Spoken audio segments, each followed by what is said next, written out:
বাংলাদেশে শোকের মাস 15 আগস্টকে জাতীয় শোক দিবস হিসেবে ঘোষণা করা হয়েছে। যদি আওয়ামী লীগ এবং এর সর্বোচ্চ নেতা শেখ হাসিনার কাছে এটা হচ্ছে অত্যন্ত সুখের একটি দিন, কারণ এই দিনেই শেখ মুজিবুর রহমানের মন্ত্রিসভার 19 জন মন্ত্রী একেবারে 15 আগস্টের দিনই খন্দকার মোস্তাকের মন্ত্রিসভায় যোগ দিয়েছিলেন এবং পর্যায়ক্রমে শেখ মুজিবের মন্ত্রিসভার 39 জন সদস্য খন্দকার মোস্তাকের সাথে হাত মিলিয়ে মন্ত্রী হয়েছিলেন। কিন্তু একজন মন্ত্রীও ছিলেন না যারা কিনা শেখ মুজিবের এই হত্যাকাণ্ডের প্রতিবাদ করে অস্ত্র হাতে তুলে নিয়েছিলেন। এবার হচ্ছে শেখ হাসিনা, তিনার প্রতিক্রিয়া কি? প্রতিটা 15 আগস্ট আসলে তিনি একটি মায়া কান্না করেন, শেখ মুজিব শেখ রাসেলকে নিয়ে কিছু আবেগী কথাবার্তা বলেন, কিন্তু তিনি হাসানুল হক ইনুকে তার মন্ত্রিসভায় জায়গা করে দিয়েছেন। শেখ মুজিবুর রহমানের মন্ত্রিসভার যিনি ক্যাবিনেট সেক্রেটারি ছিলেন, মন্ত্রী পরিষদ সচিব, সেই এইচ.টি. ইমাম খন্দকার মুস্তাকেরও মন্ত্রিসভার মন্ত্রী পরিষদ সচিব ছিলেন। সেই এইচ.টি. ইমাম আজকে শেখ হাসিনার সবচাইতে কাছের লোক। অতএব সন্দেহ হয় শেখ হাসিনা আসলেই কি শোক প্রকাশ করেন নাকি এটা নিয়ে ব্যবসা করছেন। আজকে যদি তিনার কষ্টই লাগতো তাহলে যেই মানুষটা যে বিষয় নিয়ে কষ্ট পেয়েছে সেটার অভিজ্ঞতা যেহেতু তার আছে, সেটা নিয়ে তার সবচেয়ে বেশি খারাপ লাগবে। শেখ হাসিনা তার পরিবারের সদস্যদেরকে হারিয়েছেন, তিনি নিশ্চয়ই চাবেন অন্য কোনো মানুষ যেন এ ধরনের কষ্ট আর না পায়। পুরো বাংলাদেশে আজকে 15 আগস্টের পুনরাবৃত্তি হচ্ছে। অসংখ্য পরিবারের মানুষ গুম হয়েছে, খুন হয়েছে শুধুমাত্র রাজনৈতিক বিরোধিতার কারণে। কি দোষ ছিল ইলিয়াস আলীর? কি দোষ ছিল চৌধুরী আলমের? আজকে ছাত্রদল, ছাত্র শিবির, বিএনপির অসংখ্য মানুষ বছরের পর বছর ধরে তারা ঘুমাতে পারে না বাসায়, দেশে থাকতে পারে না, দেশের বাইরে আছে। অতএব এসব দেখে মনে হয় শেখ হাসিনা শুধু রক্ত চায়, ক্ষমতায় থাকতে চায়, এসবকে বিক্রি করে তিনি বাংলাদেশে রাজনীতি করছেন। আপনারা নিশ্চয়ই জানেন আমার মা গত 26 তারিখে মারা গেছেন। আমার মায়ের শেষ ইচ্ছা ছিল আমার সাথে দেখা করা, আমাকে শেষবারের মতো দেখা। আমি যেতে পারি নাই। অনেকে হয়তো বলবেন যে আপনি সরকারের বিরুদ্ধে কথা না বললে তো আপনি যেতে পারতেন। কিভাবে যেতে পারতাম? বাংলাদেশে এমন কোন ক্রাইম রিপোর্টার আছে যার বিরুদ্ধে মামলা নাই? আমার নামেও ছিল। তো মানহানির যেসব মামলাগুলো আমার নামে ছিল, সেই মামলায় আমাকে পুলিশ ধরতে গিয়েছে, দিনের পর দিন আমার বাড়িতে গিয়েছে। আমি পালিয়েছিলাম একটা বছর, এরপরে চলে আসলাম। আরে ভাই, আমি তো এত বিরাট বড় কেউ না, আমার পেছনে এত সমস্যা কেন? আমার মামলায় আমাকে ধরার জন্য কি কি করা হয়েছে তার ছোট্ট একটা ভিডিও ক্লিপ দেখে আসি আগে। বেসরকারি টেলিভিশন চ্যানেল 21 টেলিভিশনের সাবেক সাংবাদিক ইলিয়াস হোসাইনের সম্পদ ক্রয়ের নির্দেশ দিয়েছে আদালত। একই সঙ্গে তার বিরুদ্ধে গ্রেফতারি পরোয়ানা জারি করা হয়েছে। যুক্তরাষ্ট্রে অবস্থান করায় মামলায় হাজিরা দিতে না পারায় ইলিয়াস হোসাইনের বিরুদ্ধে গ্রেফতারি পরোয়ানা জারি করে তার সম্পদ ক্রয়ের নির্দেশ দিলেন আদালত। মামলা সহ বিভিন্ন হুমকির কারণে 2016 সালের জানুয়ারিতে যুক্তরাষ্ট্রে চলে যান ইলিয়াস। আমার সম্পত্তি ক্রয়, আমার কি সম্পত্তি আছে? আমার কোনো ব্যাংকে যদি চারানা পয়সা যদি আপনি পান, নিয়ে নেন। আমার নামে যদি কোনো জমি থাকে, কোনো বাড়ি থাকে, নিয়ে নেন। আমার একটা বাড়ি আছে, যেই বাড়িটা কিনা কত সালে কেনা হয়েছে, সেই সময় আমার বয়স কত, সেগুলো খোঁজ নিয়ে দেখেন। সেই বাড়িতে তালা মারতে যাচ্ছেন। আমার মা মারা গেলেন, আমার মায়ের উপরে নির্যাতন কম করা হয় নাই। কোনো বিএনপির মন্ত্রী এমপির বাসায় এতবার পুলিশ গিয়েছে কিনা, এত সংস্থা থেকে পুলিশ গিয়েছে কিনা আমি জানি না। ডিজিএফআই, ডিএসবি, ডিবি, পুলিশ, এমন কোন সংস্থা নাই যান নাই সবশেষ গিয়ে বাড়িতে গিয়ে ভিডিও করে এনেছেন। কেন রে ভাই, আমি কি সন্ত্রাসী নাকি? যাই হোক, আমার মা মারা গেছে, সেটা নিয়ে কারোর কাছে করুণা চাই না। আমাকে কেউ সান্ত্বনা দেওয়ার জন্য ফোন দিচ্ছে, সেই ফোনও রিসিভ করি না। আপনি আমার মাকে ফেরত দিতে পারবেন? আমাকে সান্ত্বনা দিয়ে শুধু আমার মার কথা মনে করিয়ে দিচ্ছেন, ফোনে কথাও বলি না। অতএব আমার মতো একজন ইলিয়াসের জীবনে কি কষ্ট, সেটা নিয়ে কথা বলার দরকার নাই। হাজার হাজার লক্ষ লক্ষ মানুষ দেশে থাকতে পারে না, গুম হয়েছে, খুন হয়েছে, বাড়িতে ঘুমাতে পারে না। অতএব তাদের কাছে আমার এই কষ্টটা কিছুই না। আমি এটা মেনে নিচ্ছি, আপনারাও মানার জন্য প্রস্তুতি নেন। আমার মতো একজন সাধারণ অগুরুত্বপূর্ণ মানুষকে নিয়ে কথা বলতে আসি নাই, রাষ্ট্রের খুব গুরুত্বপূর্ণ একজন ব্যক্তিকে নিয়ে আজকে কথা বলবো, যিনি একজন বিচারক ছিলেন। তিনার নাম মোতাহার হোসেন। এই মোতাহার সাহেব, তিনার স্ত্রীও আমার মা মারা যাওয়ার 1 সপ্তাহ আগে মারা গেছেন। চিকিৎসা না পেয়ে দীর্ঘ 7 বছর মোতাহার সাহেব দেশের বাইরে আছেন। চাকরির একেবারে শেষ সময় চলে এসেছিল, ইচ্ছা ছিল পরিবার পরিজন নিয়ে মিলেমিশে তারপর থাকবেন, সেটা সম্ভব হয় নাই। আজকে 7 বছর ধরে তিনি দেশের বাইরে। তিনার স্ত্রী মারা যাওয়ার খবর শোনার পর থেকে তিনি পাগলের মতো আচরণ করছেন। হসপিটাল, ডাক্তার এগুলো করে তার এখন সময় কাটছে। মানসিক শারীরিক দুইভাবেই তিনি বিধ্বস্ত। তার এই করুণ পরিণতির কারণ কি জানেন? তিনি সরকারের সাজানো একটি মিথ্যা মামলার রায় সরকারের ইচ্ছে মতো দেয়নি। এটাই হচ্ছে তার অপরাধ। আমি দেশে না যেতে পারে, আমি মনে করি আমি কাছে না থাকতে পারে, আমি তাকে সুচিকিৎসা দিতে না পেরে তার মৃত্যু আরো ত্বরান্বিত হয়েছে। আমাকে দেখার জন্য যে হাজারি করেছে, এটা তো আমি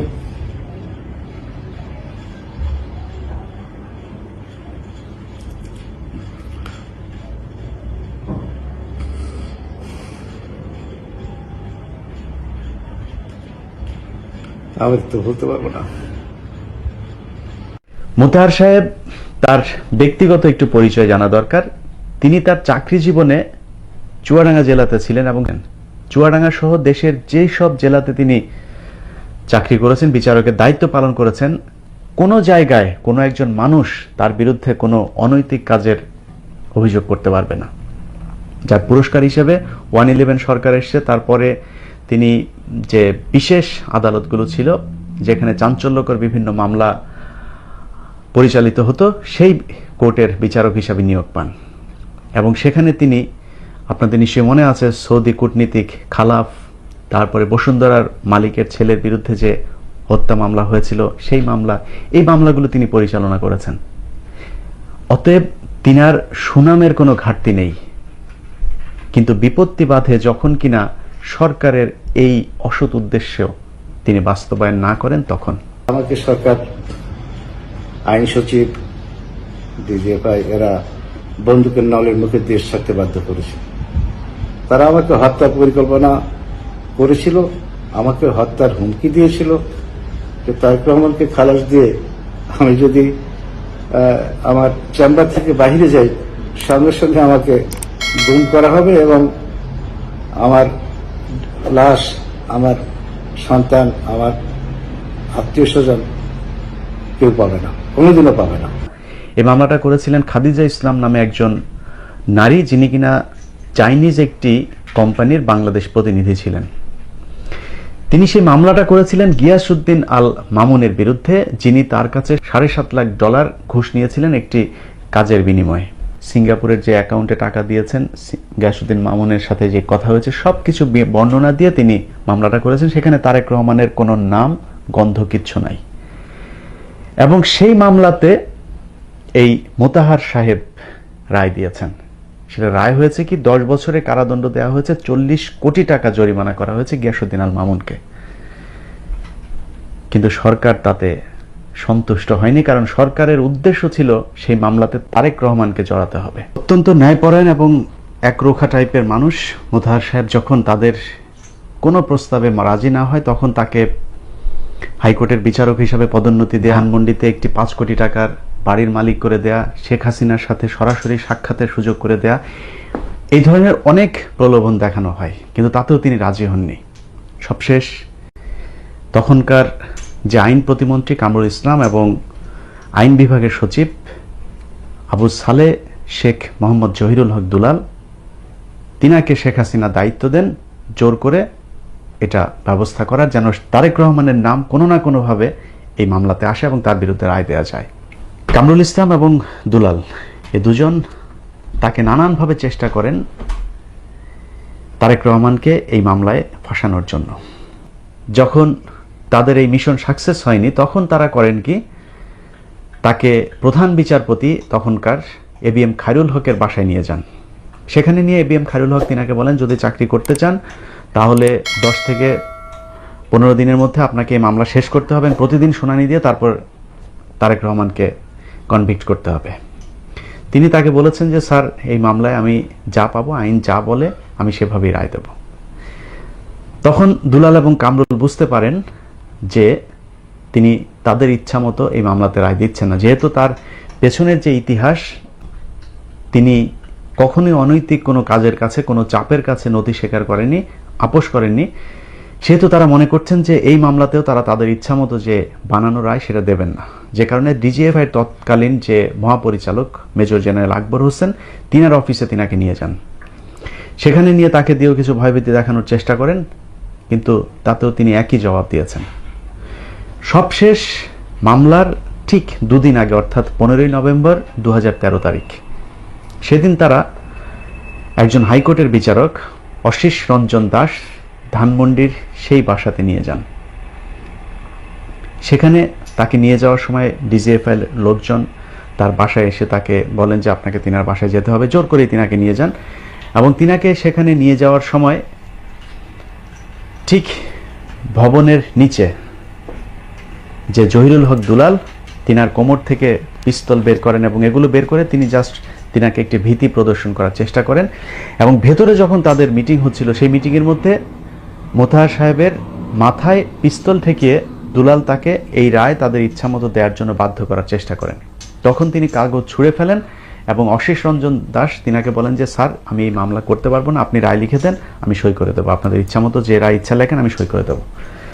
তখন অশীষ রঞ্জন দাস বলেন যে আচ্ছা ঠিক আছে, কিন্তু কিছুক্ষণ পরে তিনি আবার বলেন যে না আমি এই রায় লিখতে পারবো না, আপনি লিখেন, লিখে তারপরে শেষ করেন।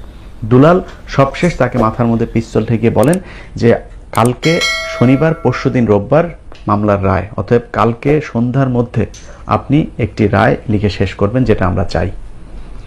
তখন তিনি অপূর্ণাঙ্গ একটি রায় লিখেন, কারণ ওই দিনের মধ্যে তিনি রায়টি লিখতে পারেন নাই। কিন্তু আগে থেকে যে রায়টি লেখা ছিল সেই রায়টি তিনি কৌশলে তার বিভিন্ন কাগজপত্রের ভেতরে করে কোর্টে পাঠানোর ব্যবস্থা করেন।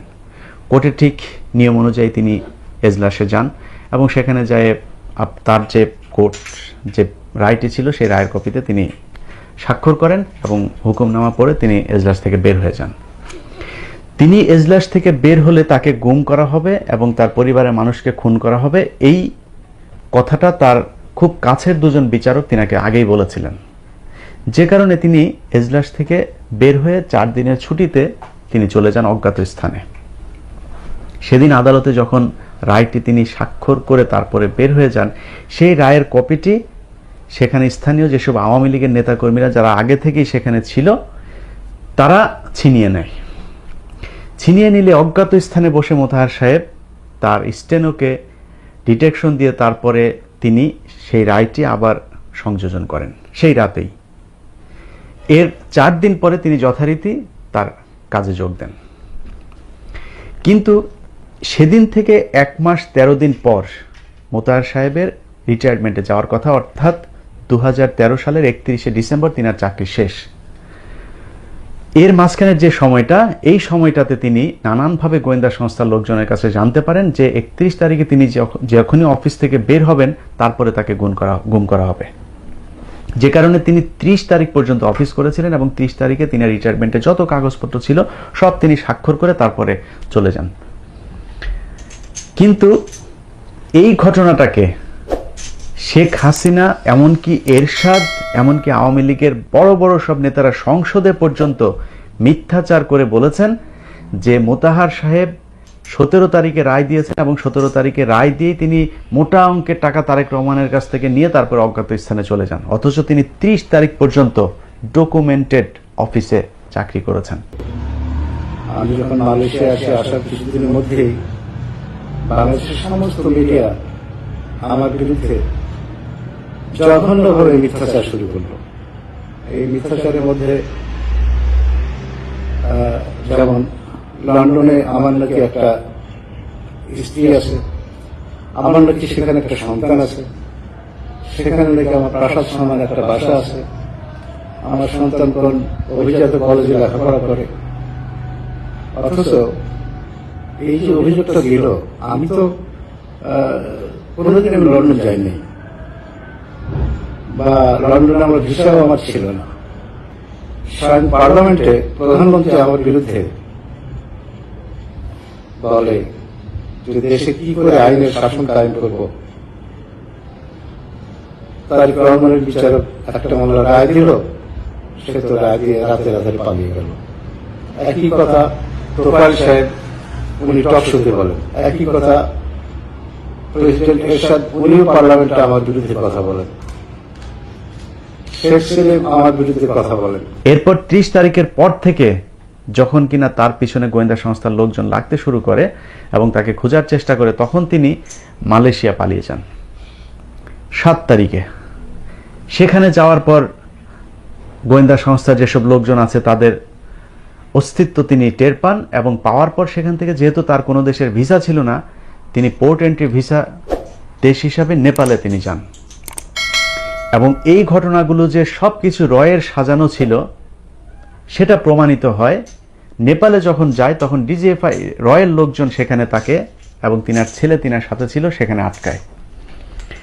আটকানোর পর নানানভাবে সেখানে নেপালের লোকজনের সহায়তায়, যে তারা ট্যুরিস্ট হিসাবে এখানে ঘুরতে এসেছেন, এবং অন্যান্য ট্যুরিস্টদেরকে তিনি খুব চেঁচামেচি করে তখন বলতে থাকেন যে দেখো এই যে নেপালে তোমরা আসছো, নেপালে এই অবস্থা, ভারতীয় গোয়েন্দা সংস্থার লোকজন এখানে আমাদেরকে এই ধরনের উত্ত্যক্ত করছে, এই দেশে কেউ আসবে না। তখন নেপালের লোকজন নিজেদের যে সুনাম সেটাকে অক্ষুণ্ণ রাখতে তাদেরকে আবার প্লেনে উঠিয়ে মালয়েশিয়াতে পাঠিয়ে দেন। এই হচ্ছে মূল ঘটনা, এবং সেটাকে কেন্দ্র করেই এখন বলা হয় যে তারেক রহমান মানি লন্ডারিং করেছে। FBI থেকে গিয়ে তারপরে CIA থেকে গিয়ে তারপরে তার বিরুদ্ধে সাক্ষী দিয়ে এসেছে। এখন সাক্ষী কি দিয়েছে? সাক্ষী দিয়েছে হচ্ছে গিয়াসউদ্দিন আল মামুনের এখানে সিঙ্গাপুরে অ্যাকাউন্ট আছে এবং সেই অ্যাকাউন্টে বাংলাদেশ থেকে তারপরে টাকা ট্রান্সফার হয়েছে। সেটা তো বিচারক মোতাহার সাহেব নিজেই বলেছেন যে সেটা আছে। FBI তো নিজে থেকে আর কোনো বাড়তি কোনো কথা বলে নাই, বরং শেখ হাসিনা চেয়েছে FBI কে সেখানে ইনভলভ করতে, যে এই যে দেখো বাংলাদেশের তারেক রহমানের খুব কাছের একজন মানুষ সিঙ্গাপুরে এখানে জঙ্গি কার্যক্রম পরিচালনা করবার জন্য তিনি টাকা ট্রান্সফার করেছেন। তিনি দেশের কথাও চিন্তা করেননি, বাংলাদেশের মুসলমানদের কথাও চিন্তা করেননি, সেখানে এই FBI কে ইনভলভ করেছেন। কিন্তু তিনারা এই আমেরিকার মতো দেশে FBI যেই মামলা নিয়ে কাজ করছে, যেটা নিয়ে তদন্ত করছে, যেই খবর আমেরিকার বাংলা যতগুলো পত্রিকা আছে তার সবচাইতে প্রভাবশালী যে পত্রিকা, যেটা একমাত্র টাকা দিয়ে কিনতে হয়, এখানকার সব বাংলা পত্রিকায় ফ্রি, শুধুমাত্র একটা পত্রিকা টাকা দিয়ে কিনতে হয়, সেটার নাম হচ্ছে ঠিকানা। সেই পত্রিকাতে একেবারে প্রথম পৃষ্ঠায় বড় করে জয়ের $300 মিলিয়ন যে দুর্নীতি, সেই দুর্নীতির খবর উঠে এসেছে। সেটা নিয়ে তো কোনো কথা নেই। যদি FBI শুধুমাত্র সাক্ষী দেওয়ার কারণে যে হ্যাঁ আমরা গিয়াসউদ্দিন আল মামুনের এই অ্যাকাউন্টে এই টাকা পেয়েছি, এটা সাক্ষী দেওয়াই যদি প্রমাণ করে যে তারেক রহমান মানি লন্ডারিং করেছে, তাহলে জয়ের এগুলো কি? অতএব সবকিছুই করা হয়েছে নিজের অস্তিত্ব, নিজের রাজনৈতিক যে প্রভাব ক্ষমতা সেটাকে টিকিয়ে রাখার জন্য। কিন্তু শেখ হাসিনা, আপনি নিজের টিকে থাকার জন্য আপনি তারেক রহমানের পরিবারকে যা ইচ্ছা করেন, সে আপনার রাজনৈতিক প্রতিদ্বন্দ্বী, কিন্তু আপনি এমন এমন মানুষগুলোকে কষ্ট দিচ্ছেন যেই মানুষগুলোর রাজনৈতিক কোনো পরিচয় নেই, রাজনৈতিক কোনো সুবিধা তারা জীবনে কোনোদিন ভোগ করেনি। আর মোতাহার সাহেবকে আপনি চেনেন? চলুন মোতাহার সাহেবের নিজের মুখে শোনা যাক। 1975 সালে শেখ মুজিবুর রহমানের হত্যাকাণ্ডের পর বাংলাদেশের 4টি জায়গায় বিক্ষোভ হয়েছিল। এর মধ্যে একটি হচ্ছে ঢাকা বিশ্ববিদ্যালয়, একটি রাজশাহী বিশ্ববিদ্যালয়, আরেকটি হচ্ছে বঙ্গবীর কাদের সিদ্দিকীর এলাকায়, আরেকটা হচ্ছে পার্বত্য চট্টগ্রামে। এর মধ্যে রাজশাহী বিশ্ববিদ্যালয়ের যে বিক্ষোভ হয়েছিল সেই বিক্ষোভের নেতৃত্ব দিয়েছেন এই বিচারক মোতাহার সাহেব। বঙ্গবন্ধুর হত্যার প্রতিবাদে আমি মিছিল করার কারণে মেজর কাইম আমাকে রুম থেকে অ্যারেস্ট করে নিয়ে যান। অ্যারেস্ট করে নিয়ে যাওয়ার পরে মার্শাল কোর্টে বিচার করে। ওই দিন বিশেষ করে রাজশাহী ইউনিভার্সিটির ছাত্ররাই ছিল ম্যাক্সিমাম আসামে। তার মধ্যে আমি এবং আমার বন্ধু রুমমেট মধু ছিল। এই দুজনের পক্ষে ওয়াহেদ মোল্লা, আওয়ামী লীগের সেক্রেটারি, বাগাতিপাড়া থানা, সাক্ষী দেয় যে এই দুটো ছেলে আমার বাগাতিপাড়ার, তারা সবচেয়ে ভালো মানুষ, ভালো ছাত্র, ভালো পরিবারের সন্তান। এদেরকে আমি কোনোদিন কোনো খারাপ কাজে বা অন্যায় কাজে আমি দেখি নাই। এই বক্তব্য বা এই সাক্ষী দেওয়ার পরে আমাদেরকে খালাস দেয় মার্শাল করতে। প্রিয় দর্শক, বিচারক মোতাহার তার স্ত্রীকে হারানোর এই শোক হয়তো একদিন কাটিয়ে উঠবেন, কিন্তু তার স্ত্রীকে হারানোর কারণে যে সন্তানরা এতিম হলো, সেই এতিম সন্তানদের কাছে তার মাকে কি আর ফিরিয়ে আনা সম্ভব হবে? এরকম অসংখ্য সন্তান তাদের বাবা হারিয়েছেন, অসংখ্য পিতামাতা তাদের সন্তান হারিয়েছেন শুধুমাত্র রাজনৈতিক প্রতিহিংসার কারণে। আজকে শেখ হাসিনার আশপাশে যেসব পাগলা কুকুরেরা কুকুরের মতো আচরণ করছে, তারা শেখ মুজিবুর রহমানের আশপাশেও ছিল। ইতিহাস কাউকে ক্ষমা করে না। এর বিচার বাংলাদেশ